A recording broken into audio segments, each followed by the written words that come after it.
A murder hidden behind an identical face. The security footage should have solved the case in minutes. Instead, it created a nightmare. One camera captured a woman calmly leaving a luxury apartment just after midnight. Another camera, less than 2 minutes later, showed what appeared to be the exact same woman entering a convenience store nearly 3 miles away. Same face, same clothes, same hairstyle. Police had only one impossible question. How could the same person be in 2 places at once? And before detectives understood the answer, another body would change everything. 3 weeks earlier, 29-year-old Emma Carter seemed to have the kind of life people envied from a distance. She designed children's books, volunteered at an animal shelter every weekend, and rarely missed Sunday dinner with her father. Friends described her as patient, thoughtful, and almost impossible to dislike. But there was one subject Emma avoided every single time it came up. Her identical twin sister.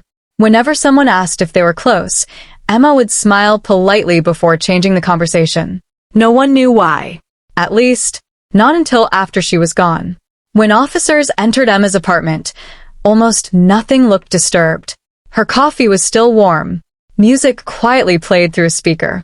A half-finished text sat unsent on her phone. If she finds out, the message stopped there. No name. No explanation. Just 6 words that suddenly became the center of the investigation. Who was she? And what secret was Emma so terrified of revealing? Detectives searched through Emma's digital life, expecting the usual clues. Instead, they found something stranger. Dozens of photographs showed Emma in places she insisted she'd never visited. Restaurant receipts appeared on dates she claimed she stayed home. Neighbors swore they'd seen her arguing with strangers she'd never met. Security cameras repeatedly placed Emma across the city, even while GPS records proved her phone never left her apartment. Someone wasn't simply pretending to be Emma. Someone was living pieces of her life. The breakthrough came from an old family photograph buried in a forgotten storage box. 2 little girls stood side by side in matching dresses. Identical smiles. Identical eyes. Identical faces. Written on the back were 2 names. Emma. Ella. Most people around Emma had never heard of Ella Carter. According to relatives, the sisters hadn't spoken in almost 8 years. No one could explain what destroyed their relationship. Only that after one explosive argument, Emma erased every trace of her sister from her life. Or at least, she thought she had. As investigators reconstructed the twins' past, disturbing patterns emerged.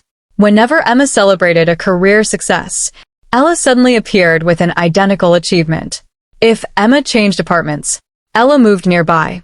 If Emma dyed her hair, so did Ella. Friends who met them separately often couldn't tell which sister they'd spoken to. One former coworker admitted something that sent chills through detectives. I think I apologized to the wrong sister for an argument. If that was true, how many other people had been fooled? Then came the evidence that changed the entire investigation. Police recovered a voicemail Emma had never listened to. The caller whispered only one sentence before hanging up. "You'll never prove which one of us they saw." Detectives immediately compared it with security footage from the night of the murder. The woman on camera walked confidently, almost too confidently, like someone who wanted to be recognized. But one investigator noticed a tiny detail everyone else had ignored. The woman reached for a door using her left hand. Emma had been right-handed since childhood. Ella was left-handed. For the first time, the impossible timeline finally made sense. It had never been one woman appearing in 2 places. It had always been 2. Police located Ella days later at a quiet lakeside cabin. She wasn't running. She was waiting. Inside, detectives discovered duplicate driver's licenses, matching clothing, copied jewelry, and carefully organized journals documenting Emma's routines over several years. Every habit, every favorite cafe, every hairstyle, every friendship. It wasn't random obsession. It was preparation. Ella had slowly built a second version of Emma's identity until almost nobody could reliably separate them. The perfect disguise was her own face. During questioning, Ella denied everything. She insisted investigators were accusing the wrong sister. Even when confronted with fingerprints, recordings, and witness statements, she smiled calmly. How can you ever be completely certain? For a brief moment, even seasoned detectives admitted the question unsettled them. Because identical appearances can fool almost anyone, but habits cannot. The left hand, the old voicemail, the journals, the unfinished message. Each clue alone meant little. Together, they exposed a deception years in the making. Ella was ultimately convicted after overwhelming evidence demonstrated a deliberate plan to impersonate Emma and hide behind the confusion their identical appearance created. Cases like this leave behind more than unanswered questions. They leave behind doubt. Because every photograph of the twins now feels different.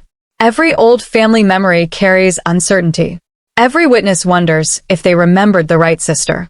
Emma spent years trying to escape someone who shared her face. In the end, the greatest disguise wasn't a mask, it was familiarity itself. Sometimes the most dangerous person isn't the stranger outside your door. Sometimes, they're the one everyone believes they've already recognized.